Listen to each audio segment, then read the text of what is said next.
하나님 말씀은 출애굽기서 14장 10절에서 14절을 교독합니다.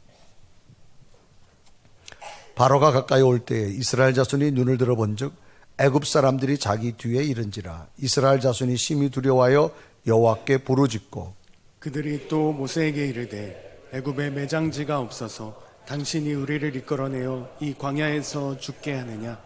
어찌하여 당신이 우리를 애굽에서 이끌어내어 우리에게 이같이 하느냐? 우리가 애굽에서 당신에게 이른 말이 이것이 아니냐? 이르기를 우리를 내버려두라. 우리가 애굽 사람을 섬길 것이라 하지 아니하더냐? 애굽 사람을 섬기는 것이 광야에서 죽는 것보다 낫겠노라. 모세가 백성에게 이르되 너희는 두려워하지 말고 가만히 서서 여호와께서 오늘 너희를 위하여 행하시는 구원을 보라. 너희가 오늘 본 애굽 사람을 영원히 다시 보지 아니하리라. 여호와께서 너희를 위하여 싸우시리니 너희는 가만히 있을지니라. 아멘. 오늘 예배는 여러분에게 주의 평강과 은총과 능력이 함께하기를 주님의 이름으로 축원합니다. 우리 옆에 분 인사합시다. 한 주간 동안 평안하셨습니까? 더 밝은 얼굴로 오늘도 당신을 보니까 참 기쁩니다. 시작.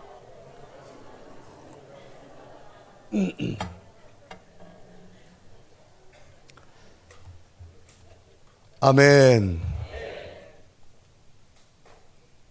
이런 이야기가 있습니다. 한 가정의 아버지와 아들이 사막길을 걷게 됩니다. 그런데 길을 잘못 들어서서 엉뚱한 곳으로 헤매게 됩니다. 이 두 사람은 타는 목마름과 뜨거운 햇빛에 온몸이 지치고 피곤해졌습니다. 아들이 아버지에게 말합니다. 아버지, 저는 목이 마르고 너무 더워서 더 이상 걸을 수가 없습니다 라고 말합니다. 이 말을 들은 아버지는 다정한 목소리로 아들을 위로하면서 이렇게 말했습니다. 얘야, 그렇다고 우리가 여기에서 포기할 수 없지 않니?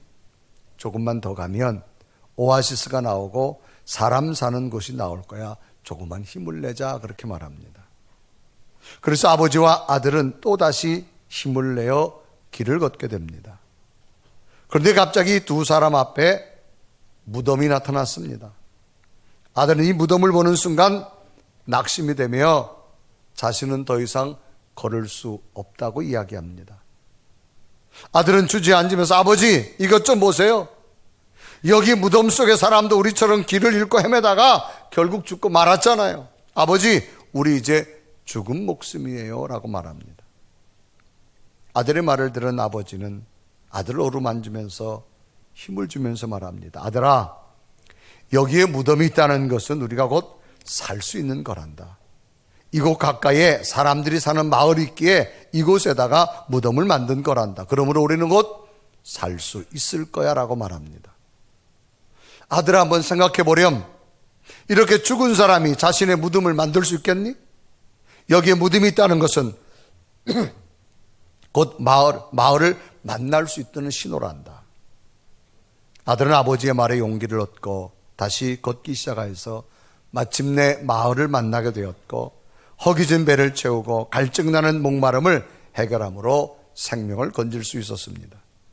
참으로 놀라운 사실은 똑같은 현실적 환경 문제 앞에서 눈에 나타난 무덤을 보며 부정적으로 생각하고 또 부정적으로 판단하고 절망으로 생각했는데 오히려 그것을 보고 긍정적으로 생각하고 오히려 그것을 희망으로 바라보는 아버지가 있었다는 사실입니다. 똑같은 현실의 문제 앞에서 바라보는 시각에 따라 너무나도 다르다는 것이지요. 이렇게 다른 이유는 무엇을 큰 비중으로 생각하고 있느냐라고 하는 겁니다.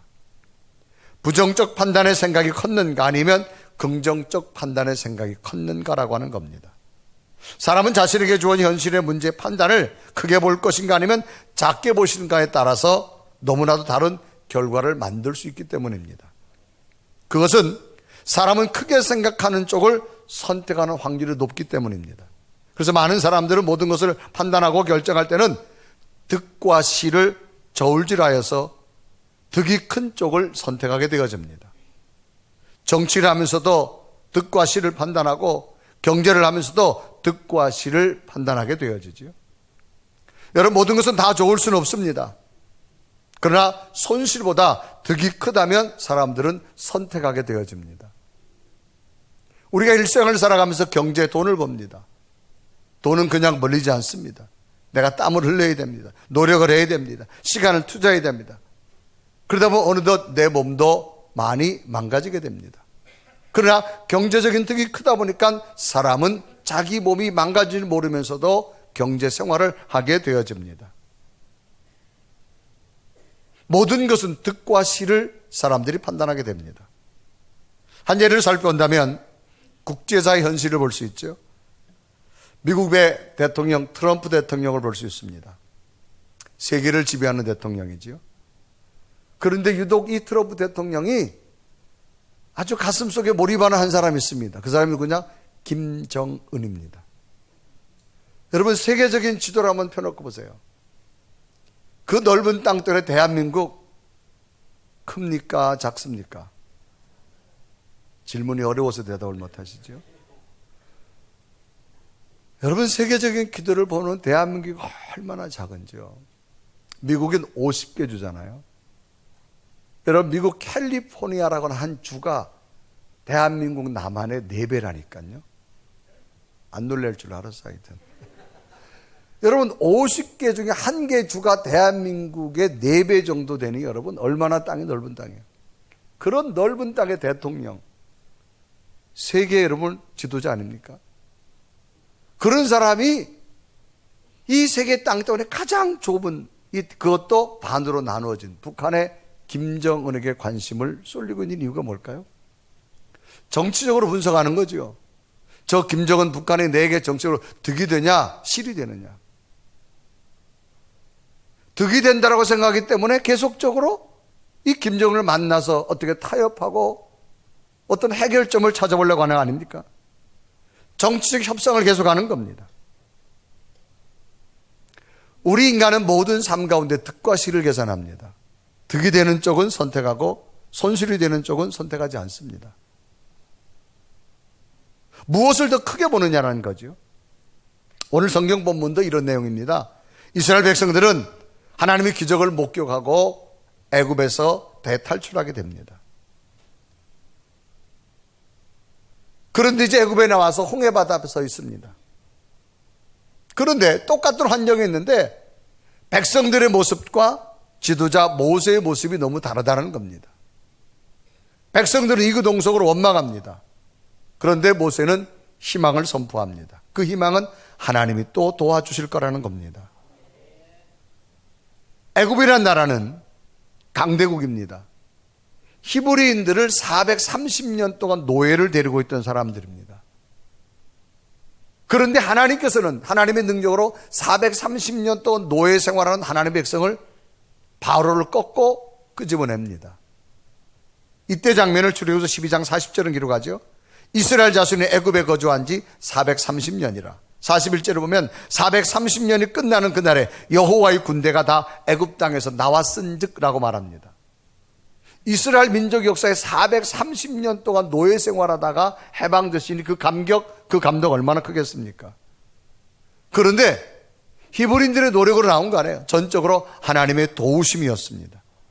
그리고 이제 탈출한 다음에 며칠이 지나 홍해바다 앞에 왔습니다. 살려고 나왔습니다. 그런데 바다 앞을 갈 수 없어요. 뒤를 돌아보니까 애국 군대들이 다시 이 히브리인들을 잡으러 말을 타고 쫓아왔습니다. 앞으로 나아갈 수도 없고 뒤로 돌아갈 수 없는 상황입니다. 애굽에 돌아갈 수 없습니다. 홍해바다에 빠질 수도 없는 현실입니다. 이런 이스라엘 백성들이 현실의 문제 앞에서 어떤 관점을 더 크게 생각하며 바라보았는가를 살펴보면서 오늘 우리들에게도 하나님이 주시는 교훈이 과연 무엇인가를 한번 깨닫는다면 오늘 우리는 하나님의 은혜를 어떤 모습으로 우리는 바라보고 있는가를 생각해 보면서 오늘 본문이 주시는 은혜 앞에서 다시금 하나님의 깨달음이 여러분 속에 능력이 되기를 주님의 이름으로 축복합니다. 그러면 홍해바다 앞에 있는 이스라엘 백성들과 모세는 각각 무엇을 더 크게 보았을까? 첫째는 백성들의 모습을 본다면 그 첫 번째는 문제만 크게 보았다. 이 백성들은 문제만 크게 보았다. 430년 만에 애굽을 대탈출한 이스라엘 백성들은 너무나도 큰 감동이요 감격입니다. 430년 노예에서 자유의 몸이 됐습니다. 그런데 지금 이스라엘 백성들이 도착된 것은 앞은 홍해 바다입니다. 만약 들어간다면 바다에 빠져 죽는 상황이고, 여기 머물러 있다면 꼼짝없이 애국 군대에게 잡혀가지고 또 포로로 식민지가 되어야 됩니다. 이러지도 못하고 저러지도 못하는 인간의 한계적 상황에 직면해 있습니다. 이러할 때 이스라엘 백성들을 하나님께서는 두려워하고 있는 현실 앞에서 하나님을 향해서 그들은 절규하기 시작합니다. 이 부르짖음은 하나님에 대한 어떤 간절한 그런 반응이라기보다는 당시들이 두려워하고 있는 반응, 하나님 왜 또 이런 거예요? 라고 하는 그런 반응입니다. 그래 출애굽기 14장 10절은 기록합니다. 바로가 가까이 올 때에 이스라엘 자손이 눈을 들어본 적 애굽 사람들이 자기들 뒤에 이른지라 이스라엘 자손이 심히 두려워하여 여호와께 부르짖고, 심히 두려워하여 부르짖고 그랬습니다. 심히 두려워하여 부르짖고, 이런 행위는 하나님께 대한 믿음의 행위가 아니라 주어진 현실을 받아들일 수 없다는 거죠. 그래서 하나님 앞에 푸념하고 있는 그런 현실입니다. 절망적 현실을 표현한 겁니다. 그러면 이들은 지금 왜 두려워할까라는 거예요. 이스라엘 백성들이 두려워하는 마음이 든 것은 바로의 군대가 막강하기 때문에 그것도 아닙니다. 하나님께서 기적과 이적을 지금까지 보여주지 않아서 애굽에서 10가지 기적을 보여줬습니다. 그럼 이스라엘 백성들이 진정 두려워한 이유는 하나님을 전적으로 신뢰하지 않았기 때문입니다. 지금까지 인도하신 하나님의 능력을 믿으면서도 현실의 문제 앞에서는 지금까지 인도한 하나님을 크게 본 것이 아니라 현실의 문제를 크게 보고 나니까 두려워하고 있는 거예요. 사람은 누구나 눈앞에 찾아온 현실의 문제에 대해서는 하나님을 전적으로 신뢰하는 온전한 믿음이 없으면 찾아오는 현실에 대해서 사람은 두려워질 수밖에 없어요. 하나님에 대한 전적 신뢰가 없으면 문제가 작든 크든 늘 사람은 두려워 떨 수밖에 없습니다. 그런 반대로 두려움이 아닌 하나님의 전적인 신뢰를 갖는다면 어떻게 될까? 430년 동안 노예 생활에서 저들의 힘이 아니라 하나님의 능력으로 바로를 꺾고 인도하신 하나님. 애굽의 대탈출은 이스라엘 백성들의 힘이 아닙니다. 전적으로 하나님의 능력이었습니다. 그럼 이처럼 전적인 하나님의 능력을 신뢰할 수 있다면 설령 지금 홍해바다가 있고 뒤에 애굽 군대가 쫓아온다 할지라도 이런 곳에서도 하나님은 또 다른 능력으로 인도할 줄로 믿습니다. 이 전적 신뢰의 믿음이 없기 때문에 사람은 두려워하고 전적 신뢰가 믿음이 있다면 이 두려움이 떠나갈 겁니다. 그런데 이스라엘 백성들이 지금 두려워 떨고 있습니다. 지금까지 인도하신 하나님을 더 크게 본 것이 아니라 오늘 찾아온 문제를 더 크게 봤다고 말입니다. 만약에 전능한 하나님의 능력을 크게 봤다면 저들은 마음이 평안할 겁니다. 그런데 찾아온 문제를 크게 보자 저들은 두려워지기 시작합니다. 오늘 우리가 신앙생활하면서 우리가 스스로 질문할 것, 나는 나를 지금까지 인도하신 하나님을 더 크게 볼 것이냐? 아니면 주어진 문제를 더 크게 볼 것이냐? 크게 된 문제를 크게 보면 두려워질 겁니다. 인도하신 하나님을 크게 보면 평안이 올 겁니다. 새로운 길이 보여질 줄로 믿습니다. 그러면 문제를 크게 보고 나니까 어떤 현상이 왔느냐? 두 번째는 불신앙의 모습이 되어버리고 말았어요. 우리는 전조현상이란 말을 합니다. 낚시를 하다 보면 입질을 한다 그러죠. 그럼 그게 뭐야? 고기가 곧 몰려왔다는 이야기예요. 자, 우리가 요즘 환절기에 갑자기 목이 간질간질하고 콧물이 날라 그러고 기침, 몸이 막 쑤시는 느낌이 온다. 그럼 바로 몸살이 오는구나. 우리는 전조 현상을 알 수 있습니다. 뭐 자연도 그렇잖아요. 날씨가 비가 올 것 같다. 벌써 전조 현상이 생기잖아요. 구름도 막 끼기 시작하고 갑자기 팔다리도 쑤시기 시작하고 그건 뭐예요? 이제 전조 현상, 비가 온다 그 말이죠. 이런 전조 현상은 우리들 신앙생활로 나타납니다. 하나님 백성들이라고 해서 무엇인지 신앙적으로 생각하고 행동하는 것은 결코 아닙니다.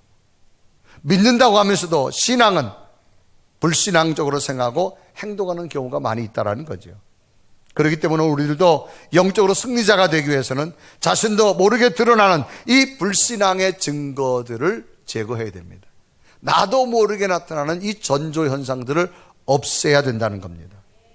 그럼 오늘 성경 말씀 보면 이들은 전조 현상이 어떻게 나타났느냐? 첫째는 하나님을 크게 보지 않고 문제를 크게 보고 나면 불신앙이 찾아오는데, 어려운 환경이 닥쳐올 때 불신앙이 되면 심리적으로 무너지기 시작합니다. 그래 이들은 두려워했다 그랬습니다. 두려워했다. 하나님 우리에게 주는 선물 중에 하나가 제일 큰 것이 뭐냐? 평안입니다. 여러분, 평안이라는 말은 걱정이나 탈이 없는 걸 평안이라고 말합니다. 그런데 우리들 속에 예상치 못한 현실이 찾아오면 심리적으로 평안을 잃어버리고 걱정과 두려움에 사로잡히게 됩니다. 인간의 삶 가운데 가장 제일 중요한 것은 심리적 안정입니다. 인간은 정신적 세계가 흔들리면 육체도 흔들리고 삶도 흔들립니다. 인간은 정신적 에너지와 육체적 에너지가 연결되어졌기 때문에. 그리고 현대인들의 가장 큰 무서운 질병이 뭐냐? 스트레스입니다.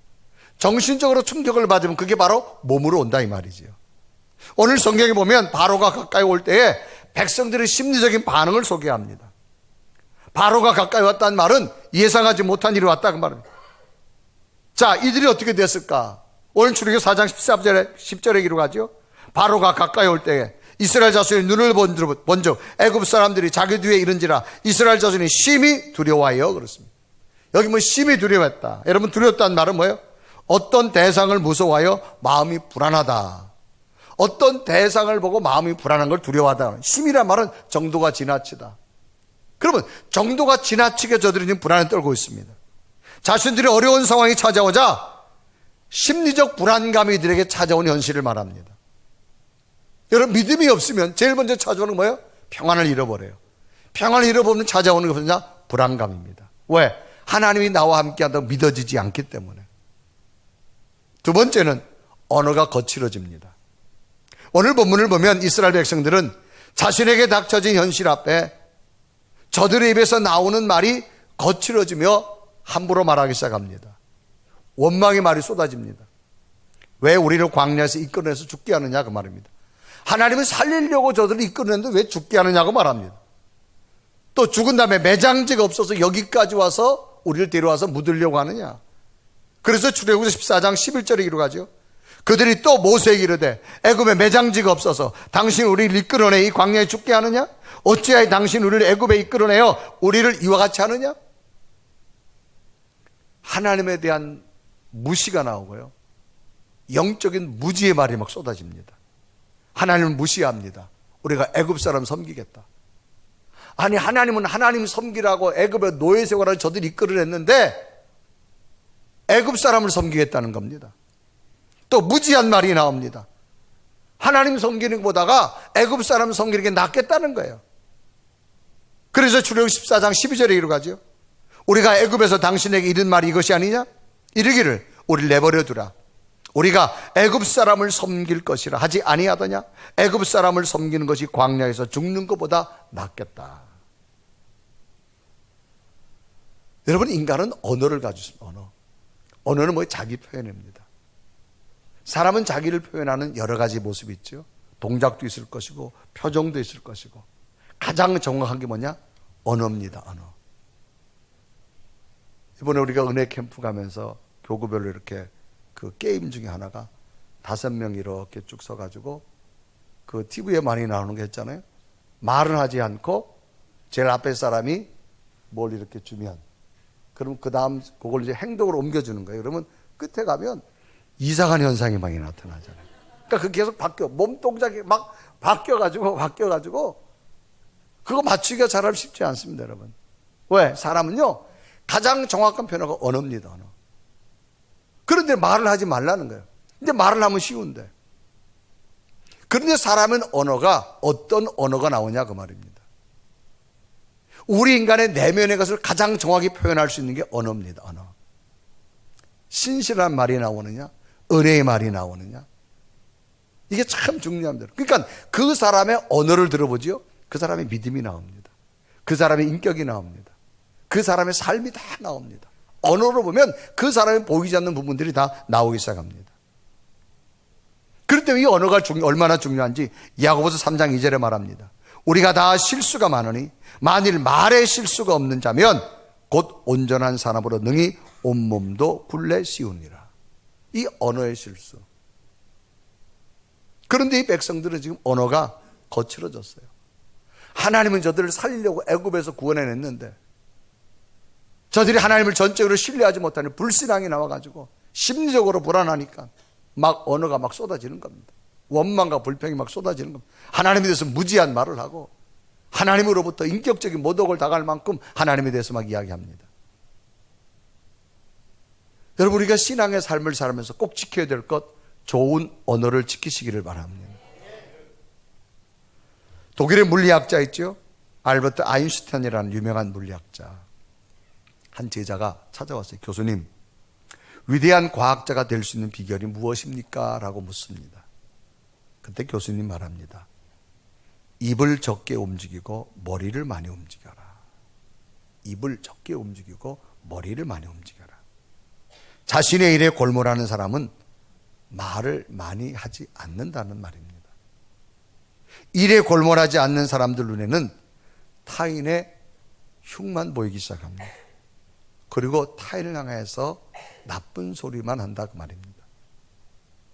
사람이 태어나서 말을 배우는 데는 2년이 지나면 언어를 배우기 시작합니다. 침묵을 위해서는 60년이 걸린다고 합니다. 그만큼 인간은 이 언어가 중요합니다. 그래서 잠언서 17장 27절에 말하죠. 말을 아끼는 자는 지식이 있고 성품이 냉철한 자는 명철하느니라. 어떤 언어를 하느냐? 거친 언어냐? 부정적인 언어냐? 파괴적인 언어냐? 그 사람의 언어를 들어보면 그 사람의 내면을 충분히 말을 할 수 있어요.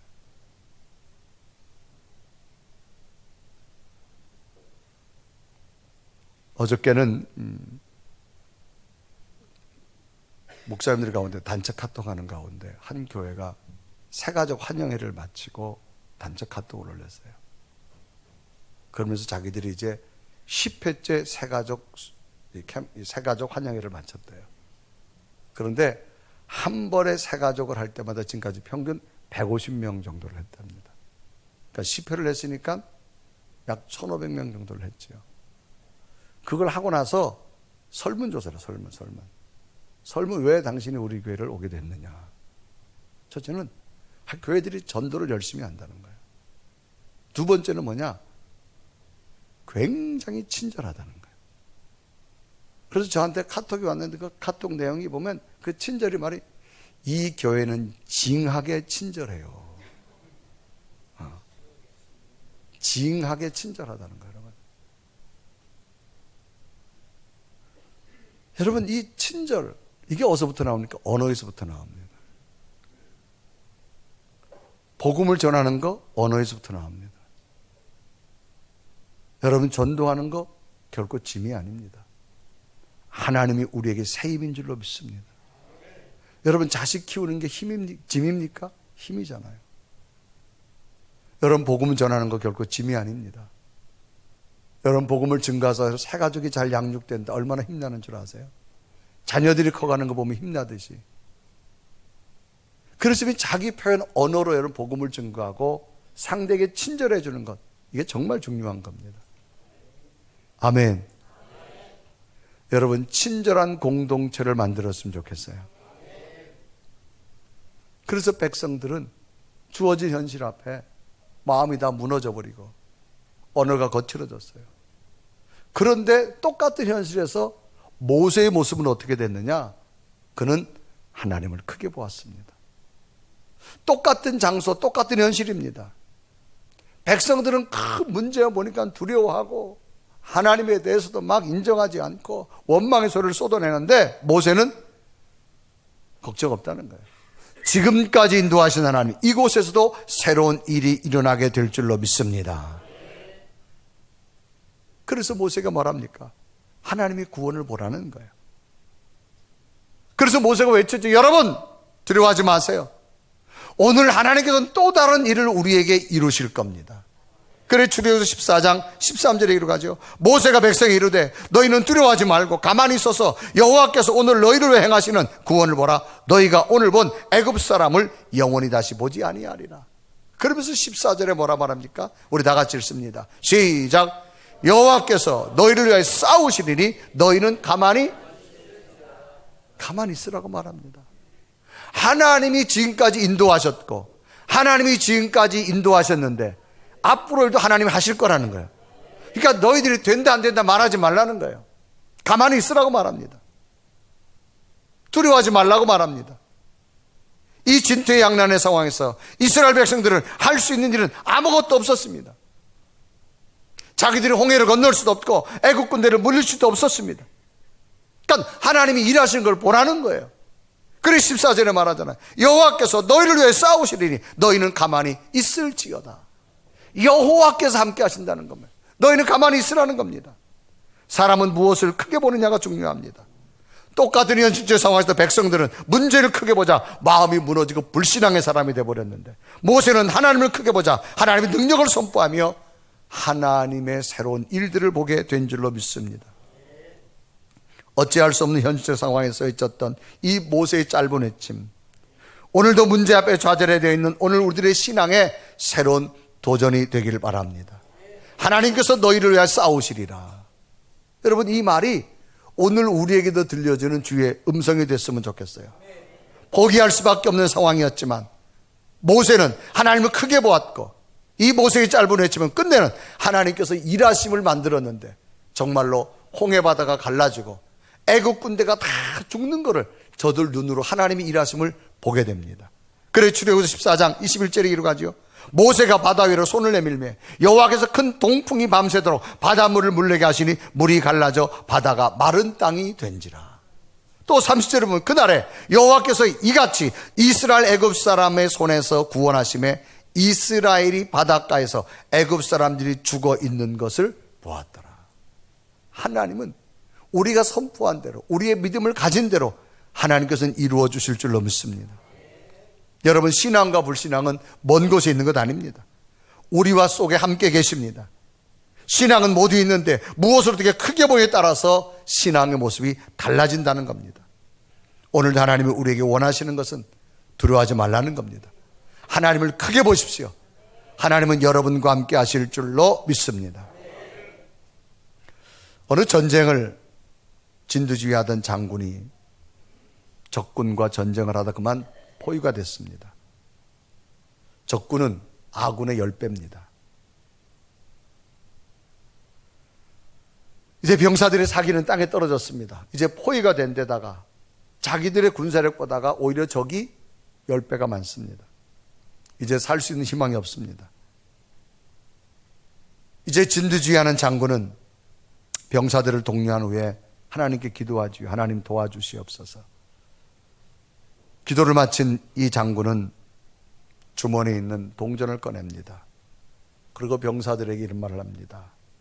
여러분, 나는 방금 전 이 절망의 상황에서 하나님께 도와달라고 기도했습니다. 그런데 하나님이 제게 이런 확신을 줬습니다. 그 확신은 뭐냐? 제가 이제 동전을 여러분 위로 던질 겁니다. 동전이 앞면이 나오면 하나님이 승리케 하신다 그랬습니다. 그래서 이 지휘관이 주머니 동전을 꺼내가지고 보인 다음에 확 던졌어요. 이제 동전이 떨어지길 기다리다 전부 군인들이 동전을 봤는데 앞면이 나온 겁니다. 함성이 터집니다. 와! 우리가 이겼다. 하나님 우리와 함께한다.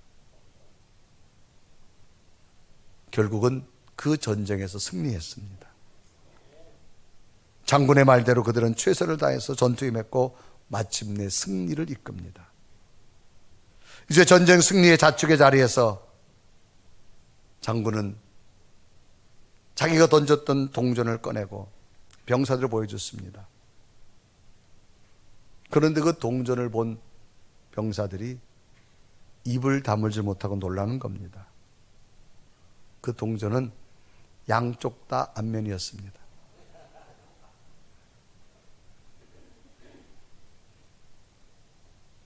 여러분, 어떤 상황에도 하나님이 함께함을 믿으세요. 하나님이 여러분에게 새로운 능력을 주실 줄로 믿습니다. 신앙은 전적 신뢰입니다. 인간은 아무리 가도 인간의 한계가 있어요. 인간의 한계를 뛰어넘는 게 뭘까요? 하나님이십니다. 모세는 지금까지 인도하신 하나님을 전적으로 믿었습니다. 이 상황에 백성들은 문제를 크게 봤지만 모세는 하나님을 크게 봤습니다. 두려워하지 마십시오. 하나님의 새로운 일들이 일어날 겁니다. 이 선포는 모세에게 그대로 이루어졌듯이 오늘을 살아가는 여러분, 오늘 우리에게도 문제가 있습니다. 두려워하지 마십시오. 하나님을 크게 보시고 모세의 승리가 여러분의 있기를 주님의 이름으로 축복합니다. 우리 한번 고백하며 찬양해 볼까요? 두려워하지 말라고 오늘도 말합니다.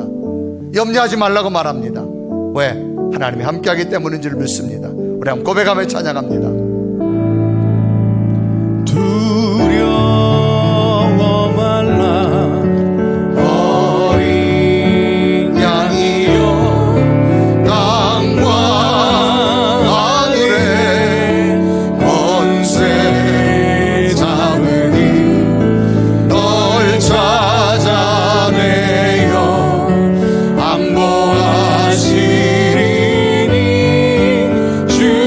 죽음에서 생명에 이르니 오직 믿음, 오직 믿음 오직 믿음 만사 영통하리 오직 믿음 오직 믿음 오직 믿음 만사 영통하리 오직 믿음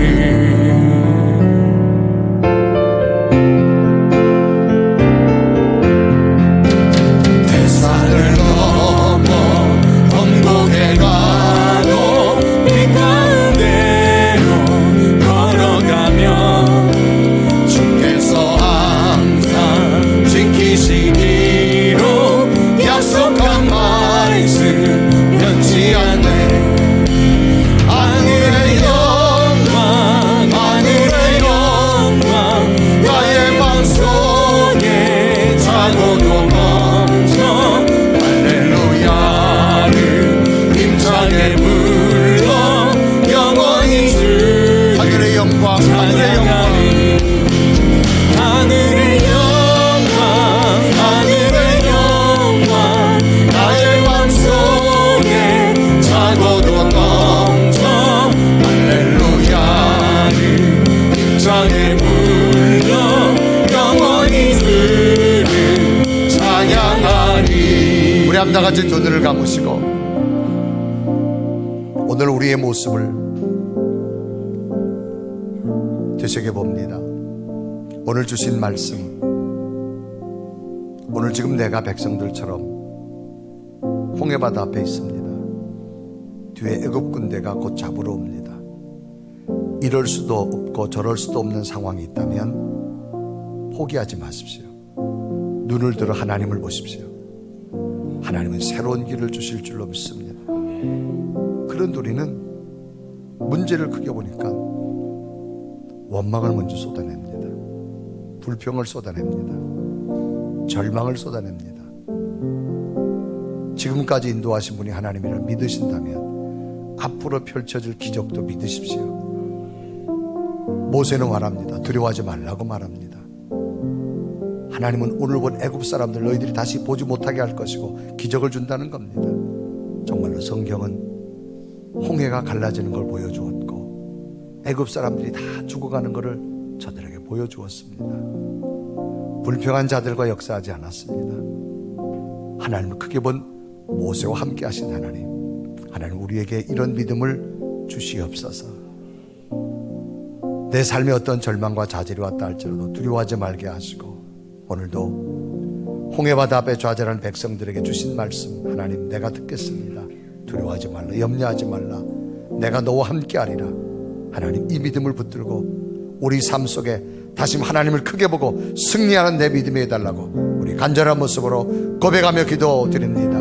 살아계신 하나님, 하늘의 영광 하늘의 여자가 나를 영광 나의 맘속에 하나님의 무수한 자고도 넘쳐 살아계신 하나님, 내게 능력을 주시고 하나님의 영을 주시고 어떤 문제하면 좌절하지 말게 하시고 나를 이끈 하나님의 영을 하나님의 큰 분들 하늘의 영광 하늘의 영광 하나님의 큰 나의